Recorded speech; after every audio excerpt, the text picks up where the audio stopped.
విశాఖ రుషికొండపై జగన్మోహన్ రెడ్డి హయాంలో కట్టిన కట్టడాలపైన తెలుగుదేశం పార్టీ జనసేన పెద్ద ఎత్తున ఒక ప్రచారం చేస్తూ వచ్చాయి. జగన్మోహన్ రెడ్డి వీటిని తన సొంతానికి నిర్మించుకున్నారు. ఆయన భార్య మాత్రమే ఉంటారు. వాళ్ళు ఉండడానికి ఇంత పెద్ద భవంతులు అవసరమా? అది కూడా ప్రభుత్వ ధనంతో ఇలా భవనాలు కడతారా?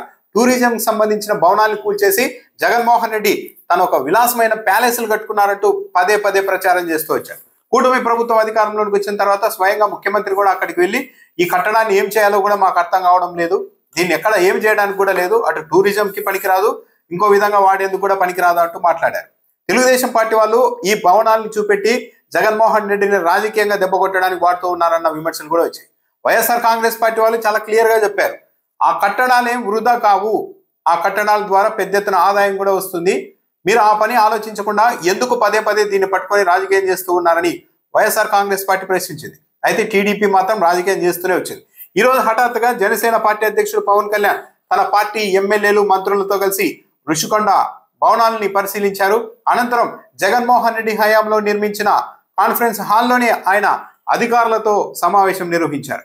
అధికారులను బయటకు పంపించి ఆ తర్వాత జనసేన పార్టీ ఎమ్మెల్యేలు మంత్రులతో సమీక్ష చేశారు.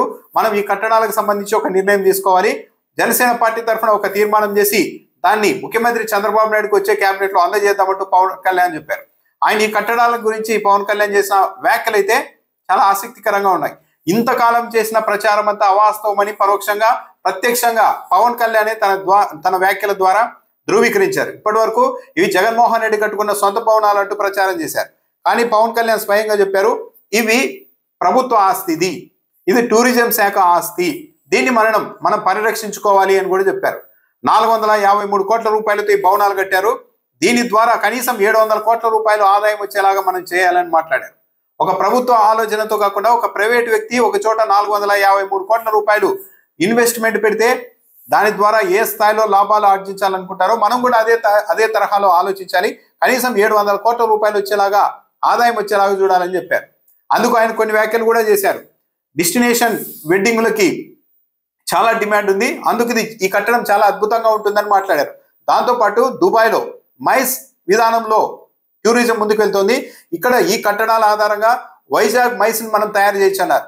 మైస్ అంటే మామూలుగా మీటింగ్లు, ఇన్సెంటివ్స్, కాన్ఫరెన్సెస్, ఎగ్జిబిషన్స్, వీటిని అంటే దుబాయ్ తరహాలో వైజాగ్లో కూడా మనం ఇలా మైస్ని డెవలప్ చేయొచ్చు. ఈ విధానాన్ని ఈ కట్టడాల ద్వారా ఒక విశాఖను ఒక రోల్ మోడల్ గా తీర్చిదిద్దొచ్చు అని కూడా పవన్ కళ్యాణ్ వ్యాఖ్యానించారు.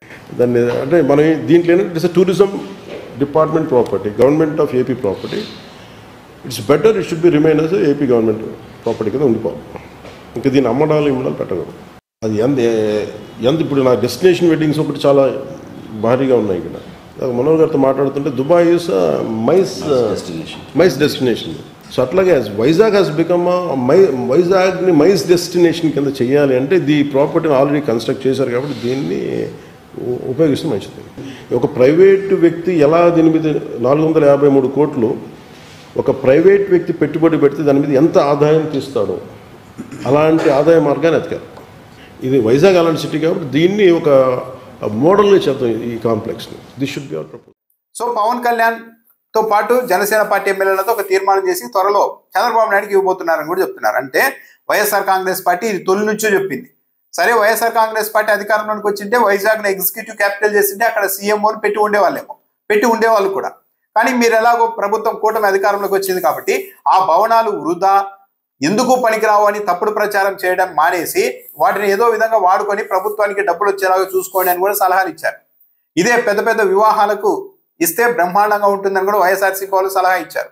తెలుగుదేశం పార్టీ వాళ్ళు, జనసేన వాళ్ళు ఇంతకాలం ఎలాంటి ప్రచారాలు చేస్తూ వచ్చినా అక్కడికి వెళ్ళి ఆ భవనాన్ని పరిశీలించిన వాళ్ళంతా చెప్పేది వీరు అద్భుతంగా భవనాలు అయితే నిర్మించారు, వీటిని నిజంగానే వివాహ కార్యక్రమాలు లాంటి వాటికి ఇస్తే కోట్ల రూపాయల్లో ఛార్జ్ చేసినా కూడా చెల్లించడానికి పెద్ద ఎత్తున డబ్బున్న వాళ్ళు ముందుకు వస్తారు, చాలా అద్భుతమైన లొకేషన్, అద్భుతమైన కట్టడాలు అంటూ చెప్పారు.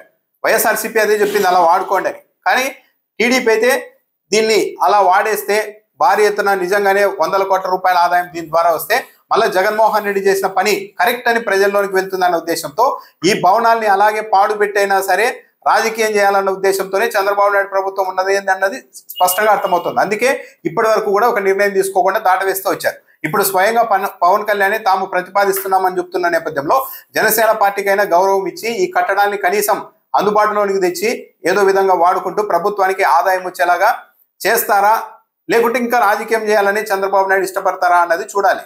ఇవి వృధా భవనాలు అన్న వాదన అయితే కరెక్ట్ కాదని పవన్ కళ్యాణ్ చెప్తున్నారు. కరెక్ట్ గా ప్లాన్ చేస్తే 453 కోట్ల రూపాయలు ఖర్చు పెట్టారు, కరెక్ట్ గా ప్లాన్ చేస్తే 700 కోట్ల రూపాయల ఆదాయం వస్తుంది అని కూడా ఆయన పరోక్షంగా చెప్తున్నారు.